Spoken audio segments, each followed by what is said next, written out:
This video gives my raw and honest account of my experience with binging. I'm going deep on my journey with disordered eating, and I'm also going to share some things that I learned along the way to healing my relationship with food. I just want to give a content warning here. Please watch a different video if you think this kind of discussion will be triggering for you. Side note here, if you are feeling overwhelmed and out of control around food, then sign up to my free Food Freedom Masterclass. It looks like this, and the details are in the links below.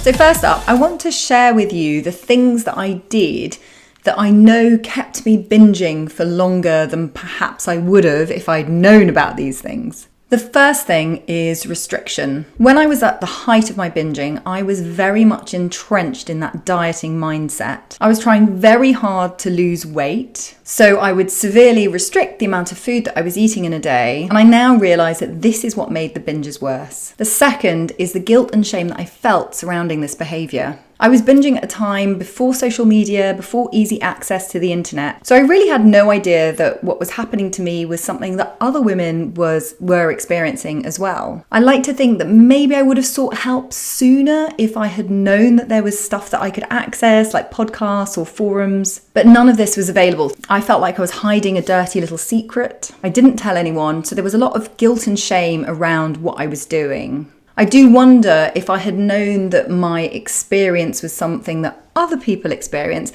then maybe I wouldn't have felt so stuck. The third thing is that binging was my way of coping with negative emotions. Sadly, at the time, I didn't really have any other coping mechanisms apart from food. So every time I felt something negative, I would reach for food. And since I was restricting so much, when I did reach for food in order to deal with those negative emotions, it would turn into a binge, and then I would feel even more guilt and shame, and then that would make me restrict again. So I felt like I was stuck in this negative loop. The fourth thing that kept me stuck was discovering how to purge. My restricting and then binging eventually turned into bulimia. And if you want to hear more about that story, you can watch this video here. But learning how to purge got me stuck in that binge and restrict cycle because I felt like that was a way to mitigate the binging. So let me check in with you here. Does any of that resonate? Are any of these things that you're feeling as well? Let me know in the comments. So now you know the things that kept me binging for so long. I want to share with you how I stopped binging and how I healed my relationship with food. I do want to caveat this by saying that this is my journey and it may be different to your journey. I also want to caveat by saying that it was quite stop-start for me, that I would go a few days without binging, and the days between the binges just got longer and longer in the period of time that I was healing. So if you're on this journey too, just know that you probably will slip up, but to have that compassion for yourself that you are on this journey. So the first thing I did to heal my relationship with food is I stopped dieting. I now understand that it's dieting that leads to binges. In fact, people who diet and restrict their food intake are 12 times as likely to binge. So for me, it was actually the dieting that led to the binging. So the more I stopped dieting and stopped restricting, the less I wanted to binge. The second thing I did to heal my relationship with food is I stopped labeling food. So this was a really big one for me, and actually it's taken me quite a while to fully let go of labels. But I was very stuck in that dieting mentality where food was either good or bad, healthy, unhealthy, toxic, clean, etc. So very stuck in that all or nothing mentality. The more I let go of the labels, the less I restricted food, because I didn't feel like I was trying to restrict bad food. If food is just food and you start labeling it as it is, an apple or a chocolate bar or a packet of crisps or spinach, then you're not being bad just because you're eating bad food. I started to understand that all foods can fit in a healthful approach to eating. The third thing that helped me heal my relationship with food was exposing myself to the very foods that I'd restricted. And this is something that I worked through alongside a nutritional therapist who specialised in eating disorders. So this is about exposing yourselves to the very foods that you've given up. And just to give you an example, one of the things that I had severely restricted whilst I was dieting was toast with peanut butter and jam on it. Now that might sound a little far out, but it was a fear food for me. And it was one of the things I used to binge on. So what I did, I started eating toast with peanut butter and jam every day for breakfast. So I was exposing myself to my fear food. And so every day, it felt really hard. I'm not saying that it's a really easy thing to do, but every day I gave myself that food. I gave myself permission to eat that food first thing in the day. And over a period of weeks, that food became less alluring to the point where I was like, I may or may not have it for breakfast.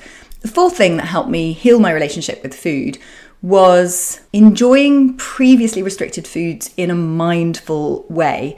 Now, again, this is something that takes a bit of time to get used to, but every time I felt like I fancied something like some ice cream or some crisps or some biscuits, I would make myself sit down and eat the food mindfully. So I would take a bowl, rather than eating straight from the ice cream tub or eating from a giant family packet of crisps, I would take some out, put it in a bowl, and I would sit down and I would eat it really mindfully and really try and savor the food that I was eating, enjoy the flavors, the sensations, the textures, the crunch. It took a while to get used to the idea that these foods were allowed. So slowing down and savoring them was a really good way for me to remind myself that no food is restricted. This also helped me stop those frenzied attacks on food where you're literally just shoveling the food into your mouth. So it just helped me slow down and appreciate it. So the fifth thing that helped me heal my relationship with food was actually being kind and gentle to myself in that period of healing. So this was a really big one for me because on my healing journey, there were so many slip-ups. I might go 2 to 3 weeks without binging and then suddenly find myself binging again. What I really wanted to do was aim to be kind to myself and not berate myself and not feel that guilt or shame. So it was really helpful for me to identify my self-talk and ensure that I wasn't being so awful to myself. And what I aimed to do was use more of a neutral observer voice than that really critical voice. So rather than saying to myself, oh my God, what have you done? You're such an idiot. Can't believe you've done this again. I would try and use that more neutral tone and say, that's interesting. You seem to have overeaten crisps today. What is this behavior trying to tell me about my state of mind or my ability to cope? And the sixth thing I did to help me heal my relationship with food was find different ways to cope. Now, I already said that food was my main coping mechanism, and I really needed to expand that so that